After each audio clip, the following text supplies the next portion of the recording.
बिस्मिल्लाहिर्रहमानिर्रहीम। अस्सलाम वालेकुम। Lovely people reclaim the legends whom you forgot के साथ ज़फ़र इकबाल आपकी खिदमत में आज एक बार फिर हाज़िर है। जैसा कि आप जानते हैं कि हम हमेशा अपने चैनल पर कुछ ऐसे लोगों को लेकर आते हैं मेहमान के तौर पर, जो कि या तो हमारे लेजेंड्स हों या फिर ग्रोइंग हीरोज़ हों।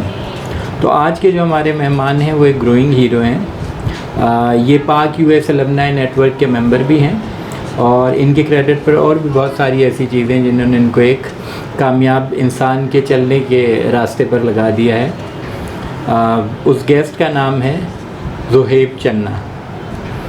अस्सलाम वालेकुम ज़ुहैब। वालेकुम अस्सलाम सर, बताएं सर कैसे हैं? से अल्हम्दुलिल्लाह मैं ठीक ठाक हूँ।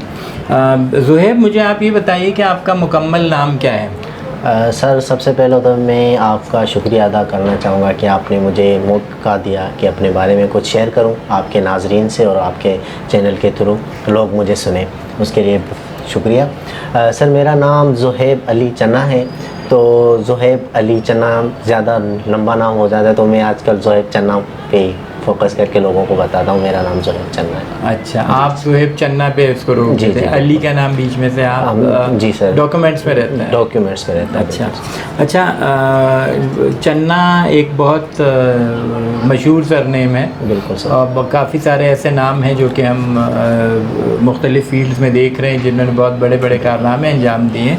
वो आपसे थोड़ा सा आगे चल के हम पूछेंगे कि ऐसे कुछ पर्सनालिटीज़ जिनसे आप इंस्पायर्ड हों अपने जितने भी आपने काम किए हैं उसके लिए, तो वो आपसे आगे चल के हम पूछते हैं। अच्छा ज़ुहैब, आप ये बताइए कि आपका जो हमने जब आपका इंटरव्यू लेने के लिए आप पर थोड़ी सी वर्किंग की आपके बैकग्राउंड पर, तो हमें पता ये चला कि आपने माशाल्लाह से ऐसे इलाके से कि जो बहुत एक तरह से रिसोर्सेज के मामले में, सोर्सेज के मामले में बैक पर था, और वहाँ से आपने स्टार्ट लिया, वहाँ आप रहते थे और वहाँ से आपने स्टार्ट लिया और आप माशाल्लाह से अमेरिका गए। बिल्कुल। तो उसकी थोड़ी सी आप स्टोरी हमें बताएंगे कि वो क्या वाक़या था? जी सर बिल्कुल। मैं तो एक डिस्ट्रिक्ट कश्मीर कंदकोट से ताल्लुक़ रखता हूँ। अच्छा, ये प्रोविंस सिंध का जो है ये सिंध प्रोविंस का लास्ट डिस्ट्रिक्ट है। अच्छा, कश्मीर। अच्छा। उसके बाद फिर पंजाब की बाउंड्री स्टार्ट हो जाती है, राजनपुर, फाजिलपुर। तो 2009 की बात है। इतना एजुकेशन के हवाले से हम अवेयरनेस वगैरह नहीं थी और हमारी फैमिली में भी कोई ऐसा मतलब हायर एजुकेटेड नहीं था कि वो हमें इतना अवेयर करे एजुकेशन के हवाले से। फिर वहाँ पर एक NGOs काम कर रही होती थी, मुख्तलिफ साइंस के प्रोग्राम्स ऑर्गेनाइज़ करवाती थी। तो वो देख देख के हम इंस्पायर हुए, उसमें इंटरेस्ट लेना शुरू किया। फिर एक दिन वही लोग आए हमारे पास और उन्होंने कहा कि हम एक टेस्ट लेना चाह रहे हैं। इस टेस्ट में जो है जो पास हो जाएगा, क्वालिफाई करेगा, उसको हम अमेरिका लेके जाएंगे।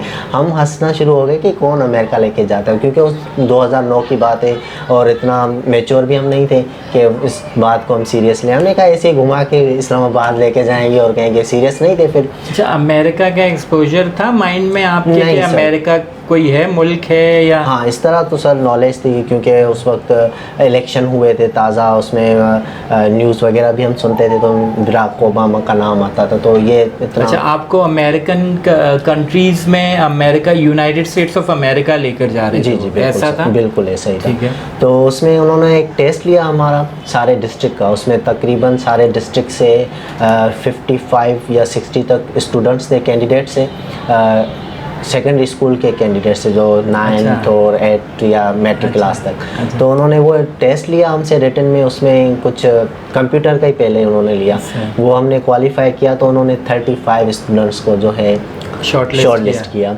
फिर दोबारा उन्होंने टेस्ट लिया, फिर भी हमने मतलब सीरियस नहीं लिया। हमने कहा ऐसे ही है, वही है, दे दो। तो उस वक्त उन्होंने फिर 2 सब्जेक्ट्स का लिया है, कंप्यूटर और इंग्लिश का। तो अल्हम्दुलिल्लाह वो भी हमने क्वालिफाई किया। 35 में से उन्होंने 12 को जो है शॉर्टलिस्ट किया। अच्छा, मज़ीद 35 में से और शॉर्टलिस्ट हुए।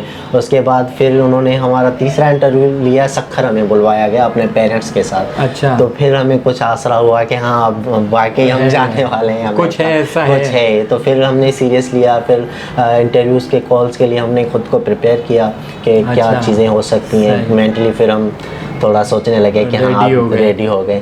तो फिर सक्खर में हमें बुलवाया गया वहाँ पर पेरेंट्स के साथ, उनसे परमिशन ली गई कि अगर हम आपके बेटे को या आपकी जो बेटी है उनको भेजें अगर, तो आप राज़ी हैं, क्योंकि वो पेरेंट्स की आपको पता है कि कॉन्सेंट लेते हैं। तो फिर उस 12 में से फिर हमें जो है उन्होंने 2 शॉर्ट लिस्ट किए। अच्छा जी हाँ, तो उसमें एक मैं था, एक मेरा दूसरा कोलिग था बशीर अहमद।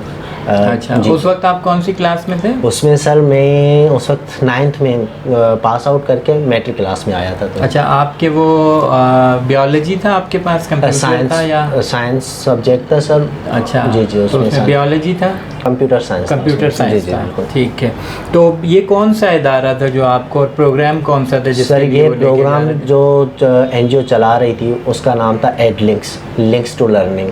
तो ये प्रोजेक्ट था USAID का स्पॉन्सर्ड प्रोग्राम था, जिसको वो इम्प्लीमेंटिंग पार्टनर उसका एडलिंक्स था। अच्छा जी सर, तो उन्होंने it was like sponsored by और फंडेड बाय USAID और US consulate general? USAID sir, USAID it was sponsored by USAID. Their implementing partner was Edlinks. Yeah. And you became then after that program you became the member of Park US Alumni Network. And how long was that program? That was only 2 weeks program. Okay. What did you do like in that program? क्या था?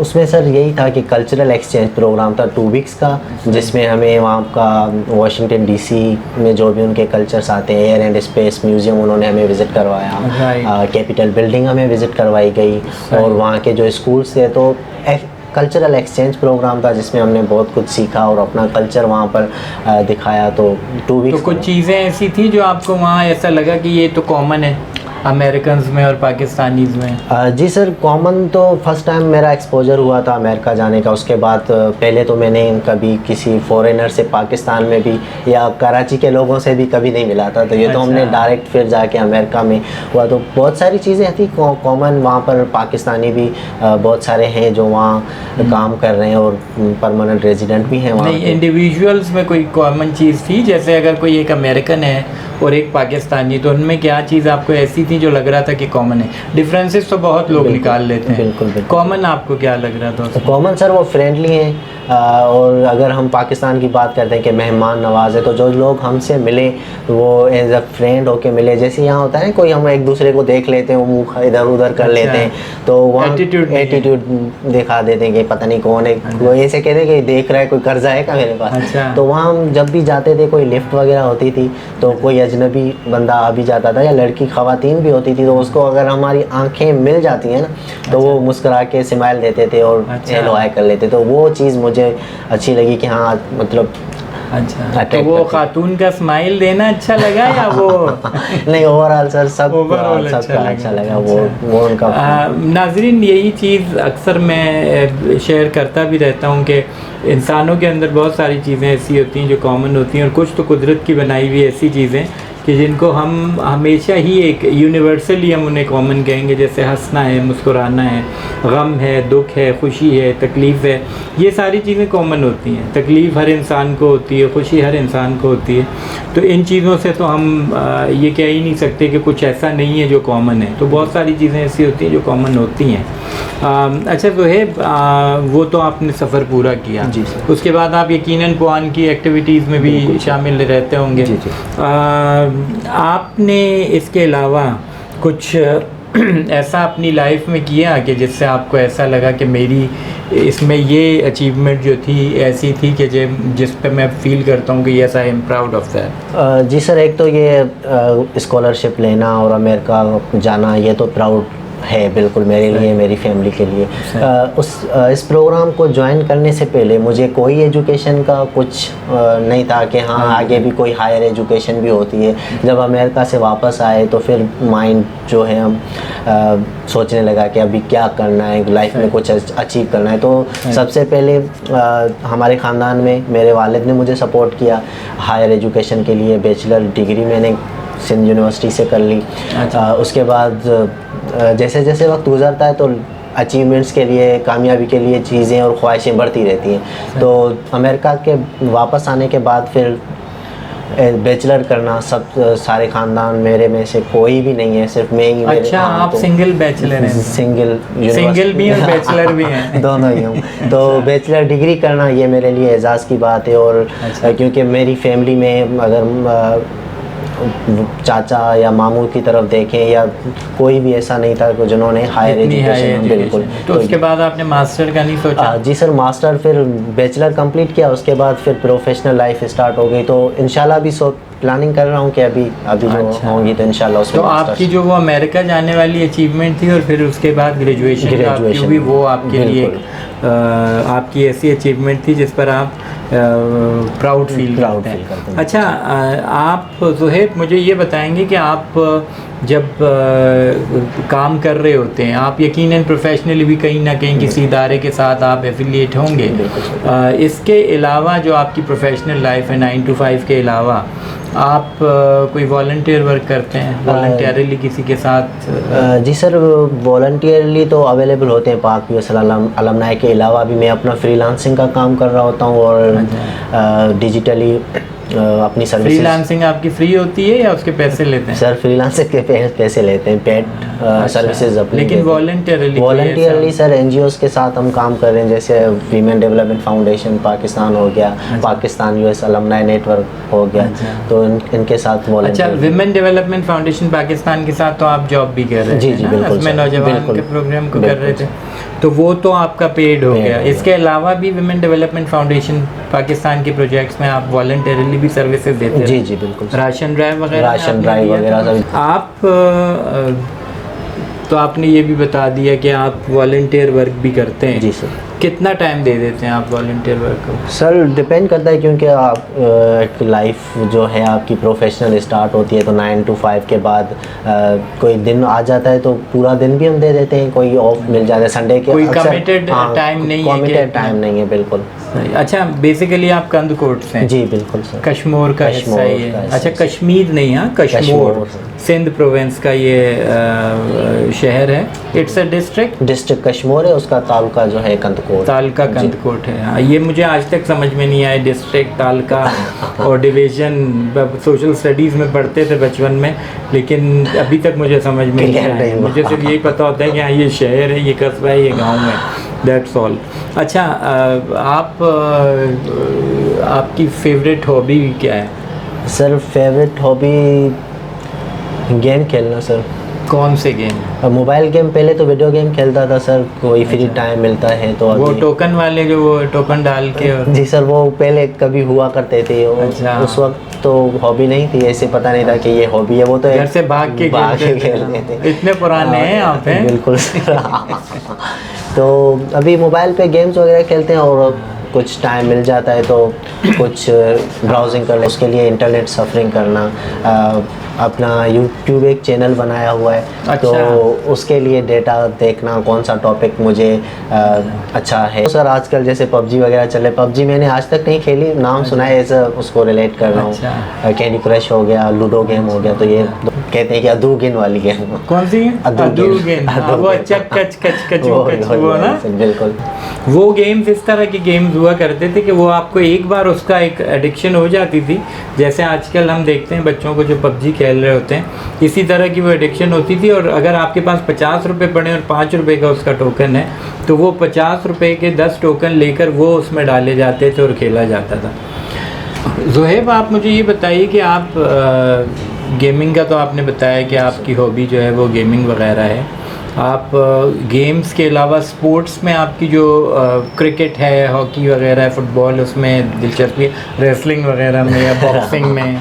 Wrestling के लिए तो sir मुझे फिर पहलवान बनना होगा। पहलवान बनना पड़ेगा। अच्छा, आप पहलवान बन सकते हैं। वैसे किसी एक ड्रामे में एक बड़े मशहूर किरदार था तीली पहलवान, तो बन सकते हैं आप। जी सर, स्पोर्ट्स वगैरह में सर टाइम नहीं मिलता और इंटरेस्ट भी इतना नहीं है कि क्रिकेट वगैरह में इंटरेस्ट नहीं। देखता हूँ, हाँ पाकिस्तान किया जब भी मैच होता है, स्पेशली इंडिया से, तो फिर तो ऑफ करके भी ऑफिस से बंदा मैच ही देख रहा होता है। उस वक्त आपकी दुआ क्या होती है कि कौन जीते? बस दुआ ये होती है कि पाकिस्तान जीते। अच्छा। हाँ, अगर चाहे अच्छा खेले ना अच्छा खेले ना खेले पर जीत बस जाए, जीत जाए। पर एंड में रिजल्ट यही आता है कि पाकिस्तान हार जाता है।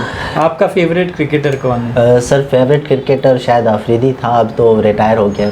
उसके बाद अभी विराट कोहली है, इंडियन जो है। इंडियन जो है। अच्छा। क्योंकि वो क्रिकेट स्पिरिट्स को देख रहा हूँ, ऐसे नहीं है कि वो इंडियन है तो वो फेवरेट नहीं हो तो सकता। फिर आप दुआ क्यों सिर्फ पाकिस्तान की? सर, क्या चाहे अच्छा खेले या ना खेले आप कहते हैं सर कि वो जीत जाए? एक इंडिविजुअल फेवरेट है और पाकिस्तान टीम हमारा फ़ख्र है, और इस वजह से अच्छा ठीक है। अच्छा खाना पकाना वगैरह जो है उसका आपको शौक़ है? जी सर, बहुत बड़ा शौक़ है। अभी छुट्टियां थी हमारी, उसमें बहुत शौक़ था कि कुकिंग करूं। मैंने कुछ कुकिंग सीखी भी है, तो अभी भी संडे को कर रहा होता हूँ सर। तो आपने क्या क्या पकाया उसमें? उसमें सर वाइट कढ़ाई, वाइट कौरमा, और सब कुछ वाइट पकाया? हाँ सर, स्टार्ट वाइट से किया। अच्छा। और आलू भिंडी वगैरह सर ये मैंने किए हैं बिल्कुल। अच्छा आलू और भिंडी आपने ऐसा कहा जैसे कि पता नहीं है कोई जो बहुत ही मुश्किल से पकने वाली सर चीज़ मेरे हो। लिए मुश्किल थे क्योंकि मैंने फर्स्ट टाइम कुक किया। अच्छा वो खा ली थी लोगों ने? सर बिल्कुल खा ली, सबने खाई थी? सबने खा ली। फिर हमें भी कभी खिलाएंगे इंशाल्लाह सर, श्योर। तो अब उसकी गारंटी क्या होगी? सर आप खाएंगे बिल्कुल, गारंटी मैं आपके साथ बैठा हूँ।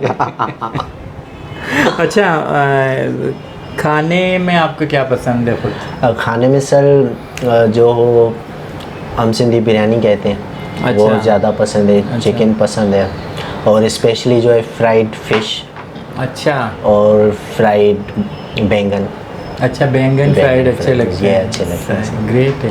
तो बैंगन कौन से वाले आपको अच्छे लगते हैं फ्राइड, मतलब वो गोल वाले या? सर ये तो मतलब टाइप का मुझे नहीं पता, जो नॉर्मल मिल रहे होते हैं हमारे। नहीं नॉर्मली दोनों ही नॉर्मल होते हैं। नहीं, एक किस्म होती है ना सर, दो एक किस्म गोल होते हैं एक लंबे वाले होते हैं। हाँ बस सर, कोई भी हो बस, फ्राइड बैंगन हो बस। बैंगन हो, फ्राइड हो बस। सही। अच्छा इसके अलावा आपका जो कलर है, फेवरेट कलर पहनने में वो कौन सा है? ब्लैक कलर से। ब्लैक कलर पसंद है? अच्छा मैंने आज आपने पहना हुआ है सर, मैंने नहीं पहना। अच्छा तो कलर आपका फेवरेट हो गया ब्लैक कलर। जी सर। तो आपका फेवरेट, यकीनन आप ड्रामे वगैरह भी देखते होंगे, पाकिस्तानी कोई ड्रामा आपको ऐसा है जो बहुत पसंद हो? जी सर, रिसेंटली अभी एक सीरियल ड्रामा देख रहा था मैं, दीवान। तो वो अच्छा था ड्रामा। अच्छा। एक रोमांटिक भी था और अच्छा था उसकी स्टोरी। एक दूसरा भी ड्रामा, बहुत सारे चल रहे होते हैं। अच्छा। तो एक दो ही बंदा देख पाता है कि अच्छा तो वो देख। तो उसमें आपका पाकिस्तानी जो ड्रामा एक्टर्स हैं उनमें फेवरेट एक्टर कौन है?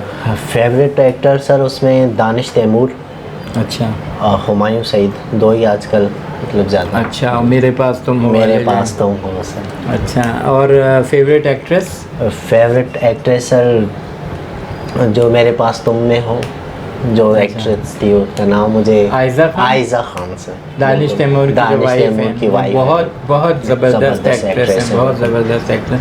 दानिश तैमूर खुद भी बहुत अच्छे बिल्कुल, एक्टर हैं। बिल्कुल सर। और उसमें तो उन्होंने जान डाल दी थी आयज़ा खान ने मेरे पास तुम में। बिल्कुल। अच्छा इसके अलावा आप गाने वगैरह सुनते हैं? बिल्कुल सर, गाने कौन सी लैंग्वेज में ज़्यादा सुनते हैं आप, क्योंकि आप कंदकोट से थे और आप कह रहे थे कि आपको शुरू में इससे जितना ज़्यादा एक्सपोजर आप सिंधी से डायरेक्ट इंग्लिश पे गए थे। तो कोई पाकिस्तानी कोई सॉन्ग वगैरह आप सुनते हैं? जी सर, पाकिस्तानी सॉन्ग में सर जैसे हमारे राहत फ़तेह अली ख़ान है, उनकी गज़लें हो गई, या उसके उस्ताद नुसरत फ़तेह अली ख़ान की ज़बरदस्त जो गज़लें हैं वो अच्छा अच्छी लगती हैं। सही। बाकी आजकल तो बहुत सारे सिंगर हैं हमारे पास, जी। जैसे आतिफ असलम है, तो उनके भी सॉन्ग्स अच्छे लगते हैं। अच्छा आतिफ असलम भी आजकल के नहीं, काफ़ी काफ़ी के सर, मैंने शुरू भी किया उनको सुनना, इसलिए मैं आज आपने अभी टोक्यो भी देखा आपने? बिल्कुल सर। अच्छा तो सिंगर्स में आपके फेवरेट जो है वो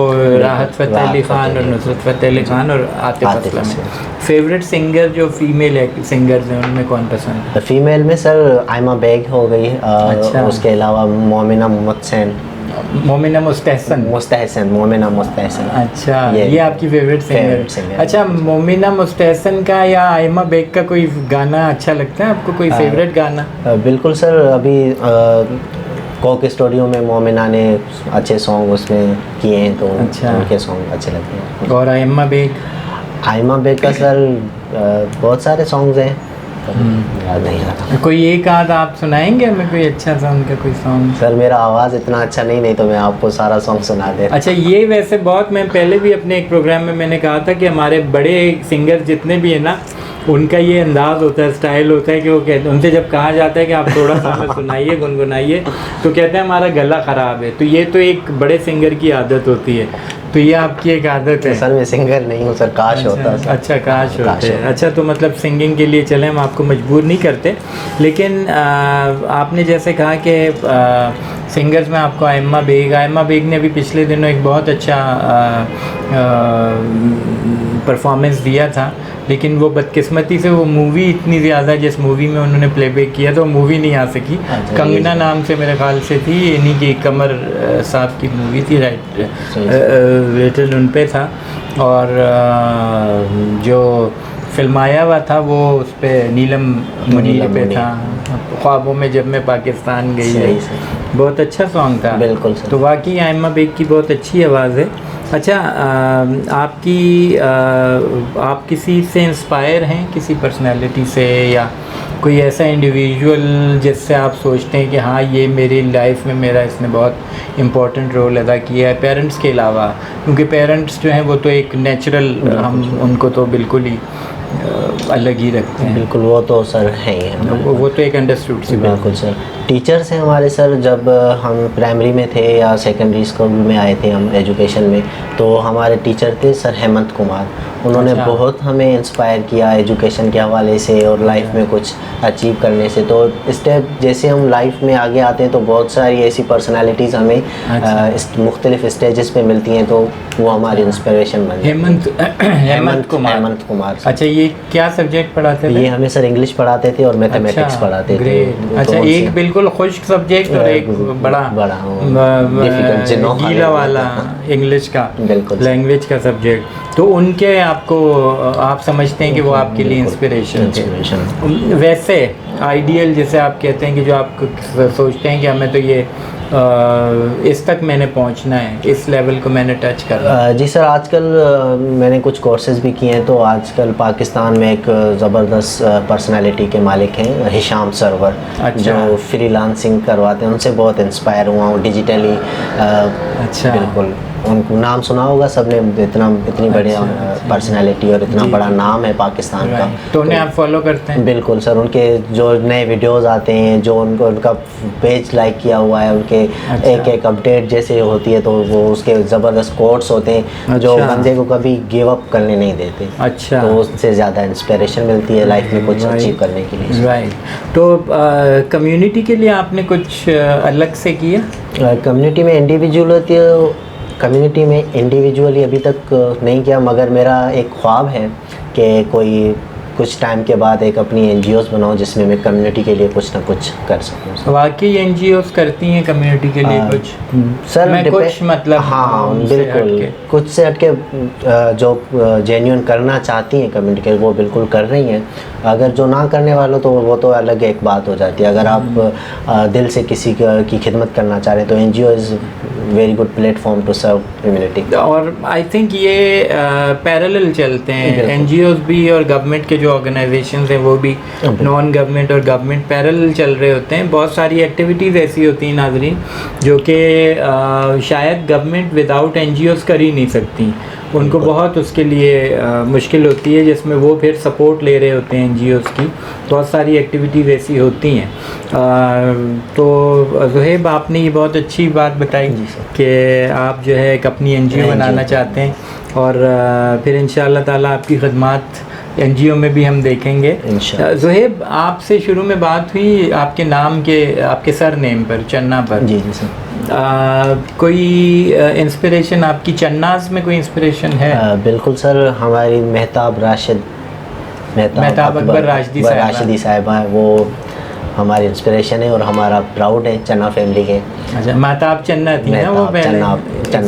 एग्जैक्टली।